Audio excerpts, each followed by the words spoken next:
என் பேர் பாலாஜி. நான் வந்துட்டு இப்போ ஒரு ஸ்டார்ட் அப்போட எம்டி, நான் தான் ஃபவுண்டர். நான் இப்போ வந்துட்டு ஒரு சின்ன ஸ்டார்ட் அப்பை ஸ்டார்ட் பண்ணிட்டு இருக்கேன். அது இப்போ ரன் ஆகிட்டே இருக்கு.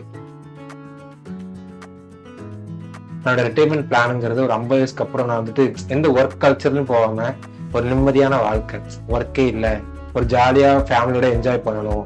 என்னோட சேவிங்ஸ், அதுக்கப்புறம் ஃபேமிலியோட வெளியே போறது, இந்த விவசாயம் பண்றது, ஒரு ஃபேமிலியா அந்த பீஸ்ஃபுல்லா வாழணும். அந்த மாதிரிதான். எதுவும் டிபெண்ட் பண்ணி எல்லாமே இருக்கணும். ஆனா வந்துட்டு எதுவுமே லோன்ஸ் எதுவுமே இருக்கக்கூடாது. என்னோட பிள்ளைங்களுக்கோ என்னோட 50 ஏஜ்லயோ லோன்ஸே இல்லாம நிம்மதியான ஒரு வாழ்க்கை வாழணும். அதுவே சேவிங்ஸும் நிறைய வச்சிருக்கணும்.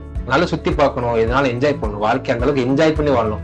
எல்லா இடத்துக்கும் போகணும், நேச்சரை பார்க்கணும், அதுவும் ஃபேமிலியோட பார்க்கணும், ஒய்ஃபு, பிள்ளைகள், பேர குழந்தைகளோட சந்தோஷமா பார்க்கணும். அது வந்துட்டு ஒரு பெரிய, அதுதான் பெரிய அச்சீவ்மெண்ட் என்னை பொறுத்த வரைக்கும். ஒரு ரிட்டைர்மெண்ட்ல வந்துட்டு காசு கண்டிப்பா வாங்கணும். இப்போ உள்ள கரண்ட் ஜென்ரேஷன் வந்துட்டு காசுலாம் எதுவும் பண்ண மாட்டாங்க. ஆனா ரிட்டைர்மெண்ட் போகும்போது வந்துட்டு ஒரு நல்ல அமௌண்ட் பீஸ்ஃபுல்லா வந்து நான் யாரும் தொந்தரவு பண்ணக்கூடாது. என்னோட மெடிக்கல் இஷ்யூக்கோ இல்ல என்னோட சின்ன சின்ன தேவைகளுக்கோ என் பையன்கிட்டயோ இல்ல என் பொண்ணுகிட்டயோ இல்ல என் மாப்பிள்ளை கிட்டயோ மருமகிட்டே போய் நிற்கும் போது அந்த ஃபேமிலி சுச்சுவேஷன் கிரியேட் பண்ணாம எனக்குன்னு ஒரு ரிட்டைர்மெண்ட் காசு இருக்கு, அதை வச்சு நான் வாழ்ந்துக்கிறேன் என் குடும்பத்துக்கு. அதனால ஏதாவது ஹெல்ப் பண்ண முடியும். இப்போ என்னோட 25 வருஷம் சேவிங் ஸ்டார்ட் பண்ணியிருக்கேன் எஸ்ஐபி. ஸோ என்னோட 50 வருஷம் வந்துட்டு இவ்வளோ அமௌண்ட் இருக்கும் என் லைஃப். அப்படிங்கும்போது நான் வந்துட்டு ஒரு பீஸ்ஃபுல்லான லைஃப், ஒர்க் ஸ்ட்ரக்சர் இல்லாம நிம்மதியா எனக்குன்னு ஒரு வீடு, கொஞ்சம் லேண்ட்ஸு, அதுக்கப்புறம் எனக்கு மாசம் எஸ்ஐபி வந்து ஒரு அமௌண்ட் வருது. ஸோ நான் நிம்மதியா வந்துட்டு எந்த வித யாரையும் டிபெண்ட் பண்ணியும் இல்லாம என்னோட லைஃப்பை நானே கொண்டு போய்கிட்டு இருக்கேன். சிம்பிளா சொல்ல போனா நம்ம எல்லாம் கவர்மெண்ட் ஜாப்ல இருக்கிறது இல்லை. இப்போ கவர்மெண்ட் ஜாப்ல இருக்கிறாங்கன்னா அவங்க வந்து அவங்க அப்பா இறந்துட்டாங்க இல்லை அம்மா இறந்துட்டாங்கன்னா அந்த வேலை கிடைக்கும். ஆனா முக்கால்வாசி பேர் பிரைவேட்டா தான் வேலை பார்க்குறோம்.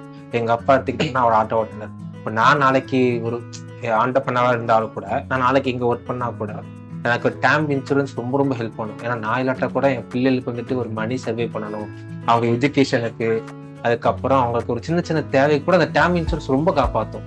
ஆனா எடுக்க போறேங்கிறது அது ஒரு நல்ல விஷயம் தான். ஒரு 10 ரூபாய்னா கூட யோசிக்க கூடாது. ஏன்னா அது நான் நாளைக்கு இல்லாட்டா கூட என் பிள்ளைகள் அதை காப்பாற்றும். என் ஒய்ஃபை வந்துட்டு எங்கேயும் கையேந்தாம வைக்கும்.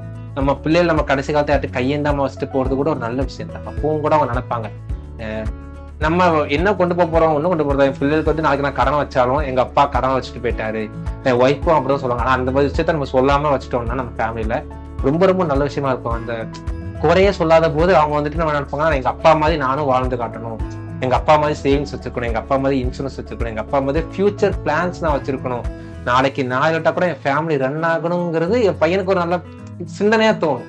அப்படிங்கும்போது டேர்ம் இன்சூரன்ஸ் ரொம்ப நல்லது.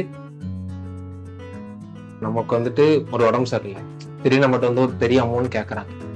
இப்போ வந்துட்டு அந்த அமௌண்ட் வந்துட்டு என்கிட்ட இல்லை அப்படிங்கும்போது என் ஃபேமிலியில ஜுவல்ஸ் இல்லை, அண்ட் வந்துட்டு ஒரு வீடு மட்டும் தான் இருக்கு. அப்படிங்கும்போது அந்த வீட்டை நான் அடை வைக்க முடியாது, அந்த சூழ்நிலைக்கு நான் கொண்டு போக முடியாது. அப்படிங்கும்போது ஒரு ஹெல்த் இன்சூரன்ஸ் தான் அது வந்துட்டு ஒரு இப்போ ஒரு 2 லட்சம் இருக்கு, எனக்கு ஒரு 5 லட்சம் தேவைப்படுது, அந்த ஹெல்த் இன்சூரன்ஸ் ஒரு 3 லட்சம் கொடுப்பேன். அப்படிங்கும்போது ஏன்னா இப்போ சுச்சுவேஷனே என் ஒய்ஃப்கிட்ட நகை இல்லை, எனக்கு வந்துட்டு ஆப்ரேஷன் பண்ணி ஆகணும் அப்படிங்கிற சூழ்நிலை அந்த ஹெல்த் இன்சூரன்ஸ் என்னை காப்பாற்றும்.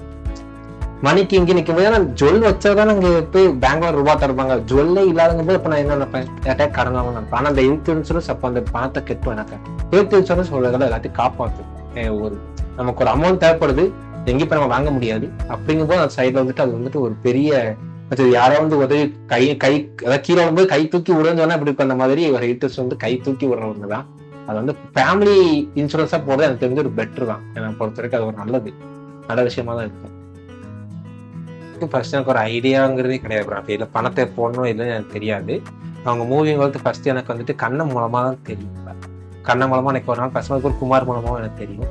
மூவிங் வந்து ஃபர்ஸ்ட் வரும்போது நான் கூட நினைச்சேன், பரவாயில்ல ஸ்டார்ட் அப்பா வச்சிருக்காங்க, நமக்கு எப்படி அட்வைஸ் கேட்கணும் எனக்கும் தெரியாது. அப்போ நீங்க வந்துட்டு ஒரு கிளியரா ஒரு ஃபார்ம் சொன்னீங்க, அப்புறம் எஸ்ஐபின்னு ஒன்று இருக்குது, அது எதுக்கு இருக்குன்னு நீங்க என்ன சொன்னீங்க, அப்புறம் மியூச்சுவல் ஃபண்ட்னா என்னன்னு சொன்னீங்க, அப்போ கோல்டு இன்வெஸ்ட்மெண்ட் மட்டும் ஒரு எனக்கு தெரிஞ்சு 2 மணி நேரம் அன்னைக்கு அதை பத்தி நீங்க எனக்கு எக்ஸ்பிளைன் பண்ணீங்க.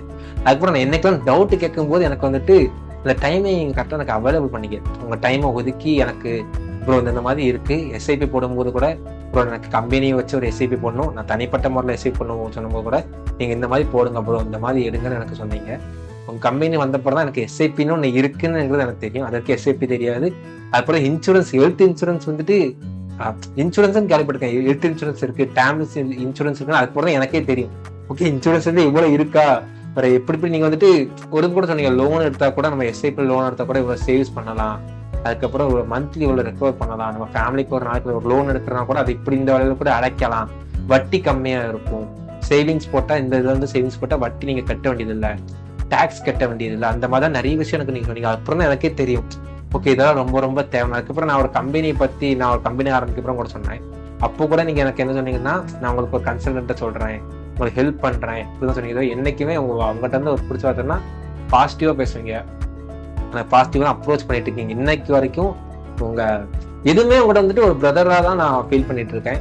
உங்க கம்பெனிலையும் சரி, அது எப்பவும் சரி, நான் ஒரு பிரதர், ஒரு எப்பனாலும் உங்க கம்பெனி வந்து உட்காந்து நான் பேசணும், அதுக்கு ரெடியா தான் நீங்க எனக்கு ஸ்பேஸ் கொடுத்துருக்கீங்க. எப்போ ஃபோன்லாம் எனக்கு வந்துட்டு நீங்க சப்போஸ் வெளியே இருந்தா கூட உடனே கால் பண்ணி ப்ரோ நான் ஒரு வேலையா இருக்கேன், நீங்க வந்துட்டு பிராட்டி கூட இப்போ ஒரு 9 மணி ஆனால் கால் பண்ணி அதை பத்தி எனக்கு சொல்லுவீங்க. அப்படிங்கும்போது எனக்கு ஒரு நல்ல டிராவல், ஒரு நல்ல என்ன சொல்றது, கம்பெனி கூட டிராவல் இல்லாம ஒரு பிரதர் கூட டிராவல் பண்ற மாதிரி தான் எனக்கு ஒரு ஆஸ் அ ஃப்ரெண்டா தோணுது.